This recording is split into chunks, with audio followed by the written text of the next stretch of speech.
संघटन पर्वाच्या प्रभारी पदाची जबाबदारी घेताच भाजपचे नेते रवींद्र चव्हाण ॲक्शन मोडमध्ये आले।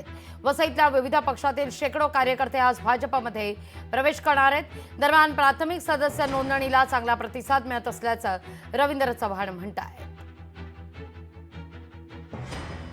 गणेश बुरकुंडजी त्यांचं असणारं सम्राट प्रतिष्ठान म्हणून असणारं त्या भागामध्ये आदिवासी भागांमध्ये गेली वर्षानुवर्षे ही सगळी मंडळी काम करतात।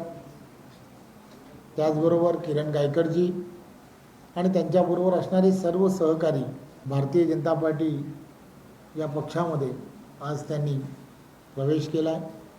मी खरं तर या सर्व तरुण मित्रांचं भारतीय जनता पार्टी या राष्ट्रीय प्रवाहामध्ये आपलं सर्वांचं राष्ट्रसेवेसाठी खूप खूप आपलं सर्वांचं स्वागत करतो। लोकशाही मराठी ऐका, पहा, जागरूक रहा।